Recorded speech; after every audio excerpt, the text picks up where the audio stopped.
guys, it's Danny with the Great Balancing Act, and I'm here today to talk to you about your teens and their digital lives. Let's face it, we live in a digital world and we can get access to just about any type of information we want like that. But guess what? So can our kids. That information, though, for the most part, it's so helpful. It's things that we use to help improve our daily lives, things that our kids can use to help improve their lives. There's not like almost a day that doesn't go by that my child doesn't ask me something that, frankly, I don't know the answer to. I mean, it could be things like she asks me the most random questions about animals. Not an animal person, really, but she's always asking me something about is this particular animal a part of this particular species? Does this animal eat this? You know, do they live in this environment? I don't know. Something about the solar system? I don't know. If we were, she's talking about like the solar system. And again, I don't know. But I know who does know. Google. So, and literally about 50% of the time, that is my answer to her. So, the technology is a great thing. It really, really is. But with us having access to all of this information and our kids having access to all of this information, we leave them very exposed. So what we're going to be talking about in this series is just like how to help our kids navigate this digital world as they live out their digital lives. And just to have 100% transparency right here, my daughter is 10 and a half. So we're just now kind of starting to think about these things. We probably should have thought about them like a couple of years ago. Maybe it was in my mind a couple of years ago, but not serious enough to actually like act on it. But now it is. So anywho, do we have this thing figured out 100%? No. That is my moment of transparency. So we are going to be trying out some different apps, tips, resources. I'm doing a lot of research on this to figure out what's going to work best for my family. What works best for every family is going to be different. So stay with me over these next couple videos. I'm going to share with you everything that I find. I'll let you know in follow-up videos how it works out for us and ultimately what we end up doing. But yeah, we're going to go on this journey and attempt to protect our kids and teach our kids. So stay tuned.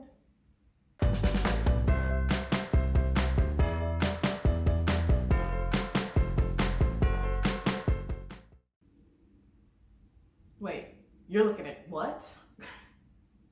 Have you ever had that thought about your kid? Like, have you ever been surprised at something they're looking at?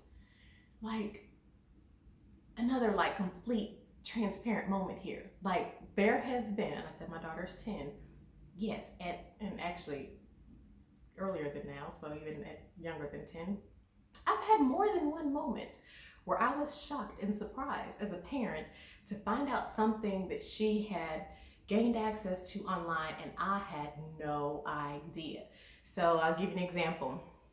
There was this one app that has like a virtual world that she downloaded on her iPad like a couple of years back because, I mean, it was fun. Why not, download and, build worlds. I mean, this is what the kids do, right?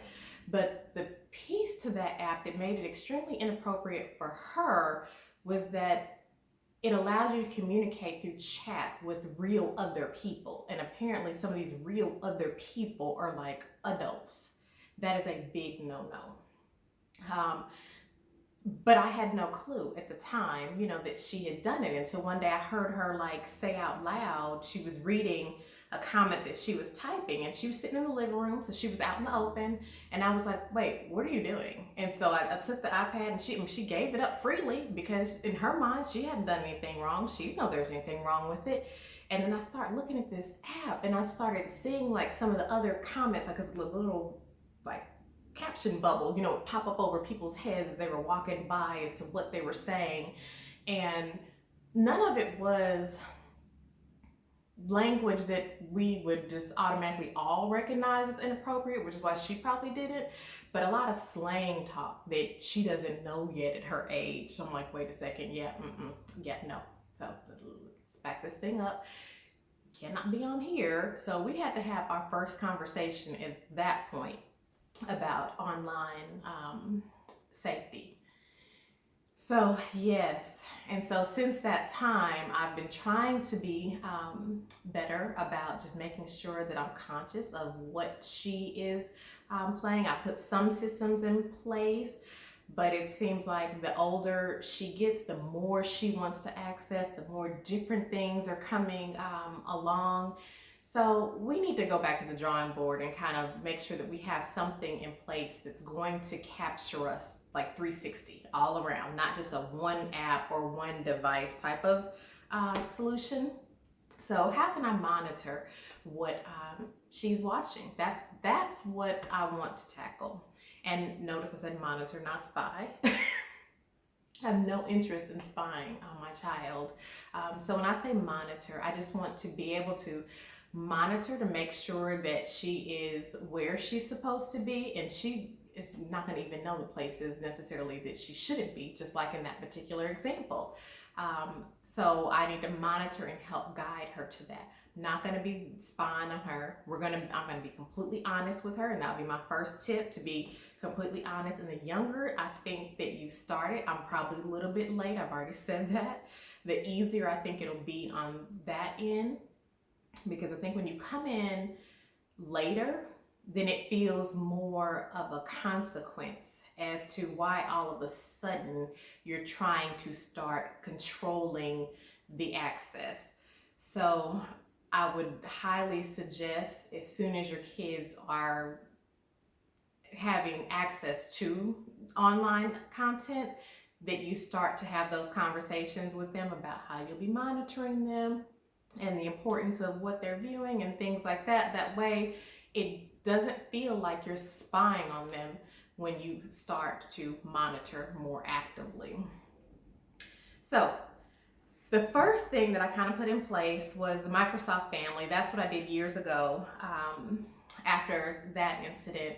And so Microsoft has it where, like, when they're on Internet Explorer, they will keep track of which websites that they visit, and they'll send you like a weekly summary of like their activities, and you get it to your inbox. So I don't need to like go to her computer and be like, hey, let me like go through your history here. No, Microsoft does all that for you. The downside that I had with that, but not everyone will. My child's not going to use Explorer. We're a family who typically uses Chrome. We're Google people. Again, hey Google, like, can you tell me where this animal lives? Like, so that has not been as beneficial for us, but it's on there. So I guess if she ever did go to the Internet Explorer to look up something, I get the reports, but her activity time looks very minimal, and I know that's because she's on Chrome. So the next thing that I just found out about that I'm going to be trying out on, especially on her, this one is only good on Android devices and Chromebooks. She doesn't have a Chromebook, she has an actual PC. So I'll try it out on her phone and see how we like it. Is Google does have this Google Family Link app that allows you to set screen time limits and to either allow or block apps. The kids can ask for like more permission for their screen time. It allows you to track like their device location. It looks like it's really, really cool. I wish that it integrated with Chrome so that I could get her Chrome internet activity like on a regular PC, not a Chromebook. So maybe that's something that they'll have in the future. We'll see. But I definitely will kind of play around with that and check that out. So that's one. Then there's one called Bark. So Bark, this one actually is really, really cool. I stumbled across this one, and I don't know that I'll try this one out just yet, but probably very soon, especially because we're going to be looking at going to middle school next year. And I know middle school is such a trying time. But this one monitors like all of their social media accounts, but she doesn't have any social media yet. Hopefully, not that I know of, unless one of these other sites comes and tells me she does. We'll see. I'll keep you updated. But to my knowledge, my child doesn't have social media yet. But it monitors all of their social media, their text messages and emails, which I've actually been monitoring her emails, which she rarely uses. I have her email account set up on my phone as like a separate one, so I would get an alert like she gets an email like once every like several months. She's just not at that age yet. So that one I will keep on my radar. But what it does is, without you having to be involved in it at all, they kind of like promote themselves as giving the kids more privacy while only alerting the parents to things that are problems. So then it's not becoming burdensome to us as parents to have to always keep up with these things. So they're monitoring the language of the social media, the text messages, and the emails for things that are signs of like sexting, cyberbullying, and anything else that's a potential problem. And then they will go ahead and send the parent an email and say, hey, this is what we found, this is the problem, this is what you should probably do about it. So that one sounds really, really beneficial. So I'm going to keep that one on my radar for sure when we get to that point. One of the ones that I saw that I'm going to try right away, it looks like they have like a 3-day trial waiting for her to get home from school so I can put it on her phone, keep you updated on how that one goes, is Questodio. So this one, it will block inappropriate content, and then they allow you to control the screen time, to monitor the social media activity, which again for us is not a big thing yet. However, the one thing that they did say on their website that they do now is they do report out on like YouTube searches, because I had taken regular YouTube off of all of her devices, which is unfortunate, but there's so much stuff on there that I don't want her to have access to. So I did just give her YouTube Kids. But would I consider giving her regular YouTube back if there was a way to monitor it? Potentially. So I need to think through that. Because there's educational things. Hey, I'm here on YouTube.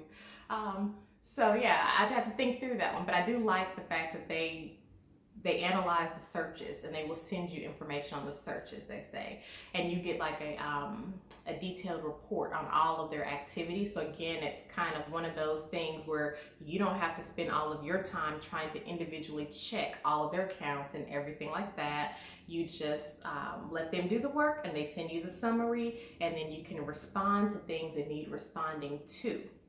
But with all of these things, these are all just conversation starter. So none of these apps or processes that are done through AI are a replacement for the conversations that should be had with the children. So just keeping that in mind as well. And I know that this is going to be a challenge, because they're constantly coming out with new things. And I know even when I was doing my simple searches, there's kids out there always figuring out how to beat these things. So it's kind of like, okay, well, do you get this app and put it in place? And then there's kids out here with videos on how to hack it or how to overcome it. Parents, I think that that's where it comes in, where we just have to have our parenting in place, where we just teach our kids why this is important, why this should be done. And at the end of the day, something is better than nothing. So I'm gonna go with it, and we'll see what happens. I'm gonna keep you updated on which one works best for us, and if I find something totally new, I'll keep you updated on that. So stay tuned. In 2 more weeks, we're gonna continue this conversation, and I can't wait to talk to you then. And until then, please remember to go ahead and hit the subscribe button and ring the notification bell so that you'll get notified when I have that next video to drop. And I will see you next time.